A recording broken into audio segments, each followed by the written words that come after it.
내년부터 대구 9개 구급민원실 공무원들을 대상으로 점심시간 휴무제가 전면 도입됩니다.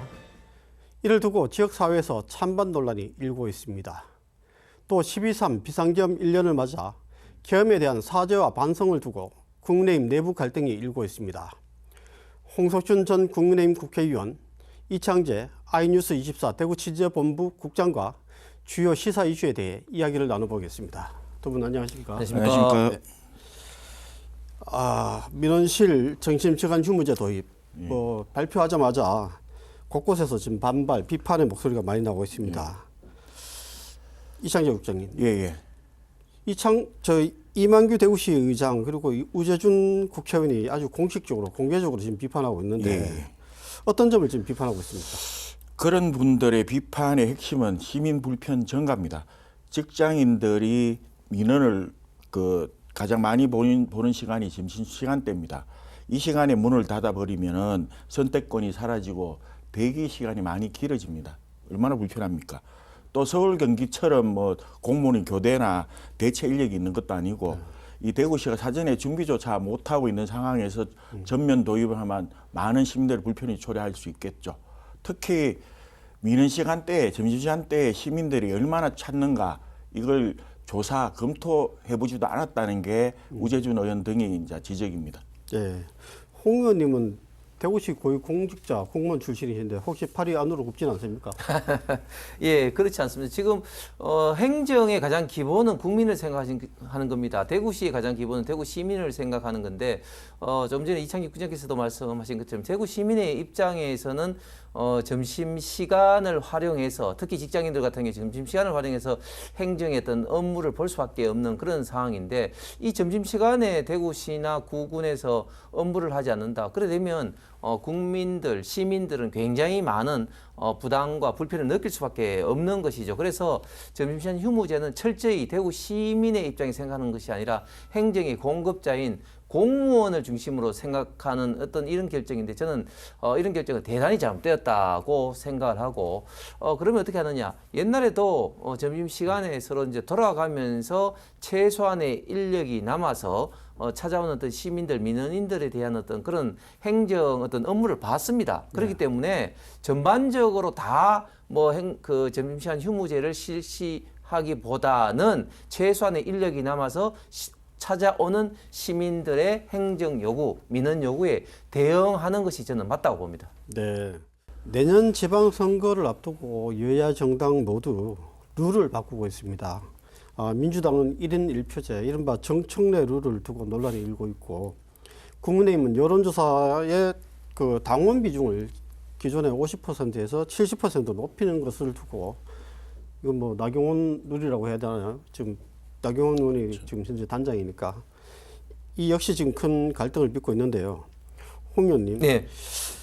여야 모두 이거 강경 지지층의 눈치를 보는 거 아니냐 이렇게 룰 변화에 대해서 이런 시각이 있는데 이런 비판에 대해서 어떻게 보십니까? 예, 그런 비판을 할 수가 있습니다. 일단은 당원에 대한 어떤 비중을 강화한다는 건데, 그런데 이제 민주당과 저희들 지금 상황은 좀 다르죠. 저희들이 지금 이제 당원의 비중을 높이는 것은 당원 기반, 당원 숫자가 민주당에 비해서 저희들이 턱없이 적습니다. 지금 당비를 내고 소위 말해서 투표를 할 수 있는 당원을 저희들은 책임당원이라고 민주당 권리당원이라 하는데 저희 책임당원은 지금 이제 70만 후반대, 그런데 지금 민주당은 160만 대입니다. 그래서 거의 2배나 지금 차이가 나는 이런 상황이기 때문에 일단 이번에 이제 70%를 높이는 이유는 당원의 좀 기반을 좀 확대하자, 당원 수를 좀 늘리자 이런 어떤 기본적인 좀 취지가 있다는 말씀을 드리고, 민주당 같은 경우는 이번에 이제 당원 1인 1표를 통해서 사실상 대의원제를 폐지하는 거 아니겠습니까? 대의원제 같은 경우는 민주당의 어떤 전통과도 굉장히 관련이 되는데 DJ 노무현 이래로부터 전국 정당화하기 위해서 영남권처럼 당세가 약한 지역, 또 고참 당원들에 대한 어떤 그런 어떤 그 우대 가중치를 뒀기 때문에 한때는 1대 60, 지금 현재는 1대 20 정도로 대의원한 사람이 당원 20사람 정도의 그런 가치가 있는데 이런 것을 사실상 없애버리고 당원 1인 1표가 된다면 당세가 약한 영남권이라든지 고참 당원들에 대해서는 상당히 피해가 갈 수밖에 없고 김어준 등등에 의한 소위 말하는 강성당원 개딸들이 사실은 어떻게 보면 여론을 좀 주도할 수밖에 없는 그런 어떤 상황으로 되기 때문에 상당히 지금 민주당과 국민의힘의 상황은 좀 다르다. 그리고 또 민주당 같은 경우는 이제 1차 예비 경선에서 100% 당원으로 컷오프를 시키고 그다음에 또 이제 본 경선을 하게 됩니다. 저희들하고는 좀 경선 방식이 다른데요. 그렇기 때문에 민주당의 이 정청래 룰 변경에 대해서 아직까지도 내부적으로 굉장히 지금 큰 갈등이 있는 것으로 알고 있습니다. 여야 정당의 각 지금 처한 상황이 다르니까 입장이 좀 다르다 이런 말씀이신데 이 국장님. 예. 당의 입장이 다른 것만큼 또 내년 선거를 준비하는 후보들의 입장과 반응도 다를 것 같아요. 예. 이렇게 룰이 바뀌게 되면은 어떤 부분이 누구에게 유리하게 작용하고 불리하게 작용할 것 같습니까? 지금 가장 주목해야 될 부분은 당심 70%하고 뭐 민심 30%이 룰이 이제 확정되느냐에 따라서 이제 좀 달라지겠지만은 지금 지역 정간의 분위기는 어떤 부류는 상당히 덜떠 있고 어떤 부류는 지금 긴장감이 좀 흐르고 있습니다. 일단 그 현역 단체장들의 경우는 사실 긴장도가 억수로 높죠. 당 지지율보다 개인 지지율이 낮을 경우 컷오프 1순위가 된다는 이런 게 기정사실화될 가능성이 크기 때문입니다. 반대로 정치 신인이나 아니면 지방 의원들 그룹은 이제 밝죠. 왜? 지역 의원들 따라서 이제 당내 공헌도가 높고 또 그만큼 조직 기여도나 현장 소통도가 뛰어나기 때문에 뭔가 밝다.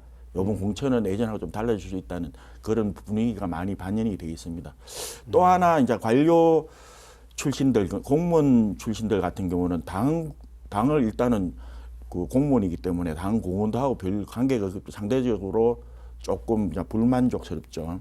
그렇지만 이제 민심하고 가까우니까 일단 그런 쪽에 유리하다고 보고 하여튼 여러 가지 이런 측면에서는 지금 당의 그 공천의 중심은 바로 공헌도와 이제 충성도에 있다고 저는 생각하기 때문에 당연히 지금은 이제 새로운 세력들이 좀 들어올 수 있는 기회가 되지 않을까. 당을 위해 싸울 수 있는 사람 이런 분들이 들어오지 않을까 싶은 생각이 듭니다. 지역 이슈 하나 짚어보죠. 달성군이 대구 교도소 자리에 복합문화 공간을 조성하는 그 이른바 달성 아레나 프로젝트를 추진하겠다 이렇게 밝혔습니다. 사실 홍준표 전 대구시장이 난데없이 경북도청 자리에 추진키로 했던 문화예술 허브 이 조성 사업을 대구 교도소로 옮기겠다 이렇게 밝히면서 뭐 주민 갈등도 커졌고 이것도 안 되고 저것도 안 되는 뭐 이런 상황을 만들었는데요.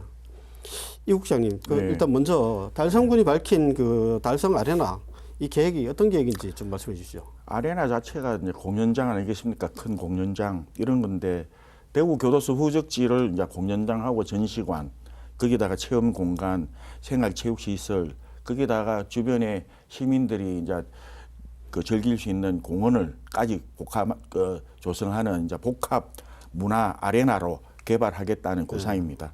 이거는 사실상 그 홍준표 전 시장이 도청 부지에 추진하려던 문화예술 허브의 무리한 버전이 지금 현실적으로 좀 축소됐다는 이런 얘기가 많이 나오고 있습니다.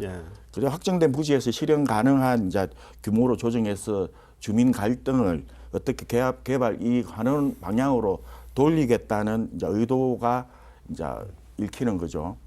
그래서 결국 이번 프로젝트는 지역 관광 문화 중심지로 가는 이제 실질적 전환점으로 보고 있습니다. 네, 홍 의원님이 이 부분에 하실 말씀이 많을 것 같은데 교도소 부지가 이렇게 개발하겠다 이렇게 밝혔는데 그러면은 지금 도청 후적지 자리에 문화예술 허브 이건 어떻게 됩니까? 그러면? 예, 하원교도소는 이제 원래 이제 대구교도소, 대구형무소가 1970년대에 지금 하원교도소 자리로 옮겼습니다. 그 이전까지는 지금 삼덕 교회가 있는 지역을 중심으로 해서 대구형무소가 있었고 그 대구형무소에서 일제시대 때는 216명의 독립투사들이 순국하기도 했습니다. 우리 대한민국에서 서울 서대구 형무소보다도 더 많은 독립투사들이 순국한 형무소로 굉장히 좀 유명합니다.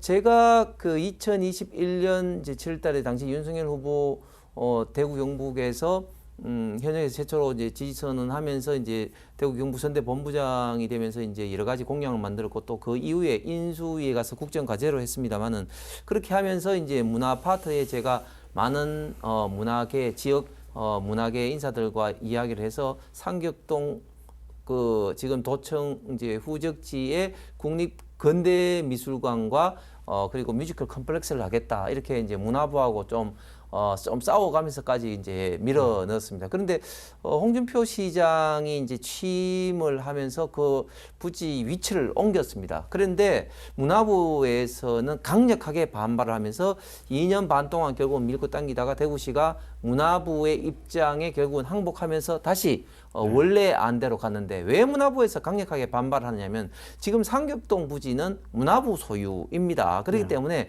문화부 입장에서는 특정 사업을 통해서 최소한 예산을 좀 최소화 투입을 하기를 원하는데 지금 이제 하원 쪽으로 가면은 이 그 부지 매입부터 그건 이제 기재부 소유니까 부지 매입부터 예산 들기 때문에 뭐 훨씬 더 예산이 많이 들거든요. 그러니까 문화부 입장에서는 반대할 수밖에 없었고 그래서 결국은 다시 이제 상격동을 왔는데 지금 작년 12.3 비상계엄 이후에 또 정권이 바뀌었기 때문에 지금 뭐 바뀐 정권이 전 정권의 사업을 뭐 열심히 챙길 이유가 하당에 없죠.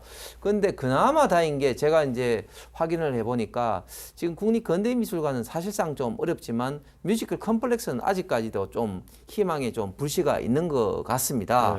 그런데 참 안타까운 것은 만약에 홍준표 시장 때 그대로 사업을 상경 부지로 했으면 아마 지금쯤 터파이 공사하고 기초공사만 하고 있었을 겁니다. 그렇게 사업을 바꾸면서 중앙부처와 갈등이 벌어지면서 다시 원위치에 들어오는 이런 어떤 거의 3년에 가까운 세월을 허송세월을 하면서 거의 사실상 국책 사업에 좋은 기회가 무산된 것은 너무나 참 안타까운 사실입니다.